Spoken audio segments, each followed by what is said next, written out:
জলবায়ু পরিবর্তন, আজকে পদক্ষেপ, আগামী নিরাপত্তা। আমরা জেলা প্রশাসনের কার্যালয় সম্পর্কে জেলা প্রশাসন রাজবাড়ী ও পরিবেশ অধিদপ্তর রাজবাড়ী সম্মানিত সকলের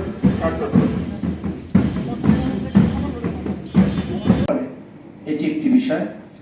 পাশাপাশি যে বিষয়টি আছে যে এই পরিবেশের সাথে অত্যন্ত যৌক্তিক এবং যেটি আমরা কিছু এই পরিবেশের বিশেষ করে ভাটার এখানেও কিছু সচিত্র এখানে আমরা দেখতে অবৈধ ভাটাকে কতবার বন্ধ করা হয়েছিল এবং অনেকে কিন্তু এই যেহেতু প্রশাসন করি। সর্বশেষ যে বিষয়টি আছে এখানে যদি উল্লেখ আছে যে ক্লাইমেট চেঞ্জ অ্যান্ড ডাইভার্সিটি যে প্রোগ্রামটি সেটির সাথে বর্তমান সরকার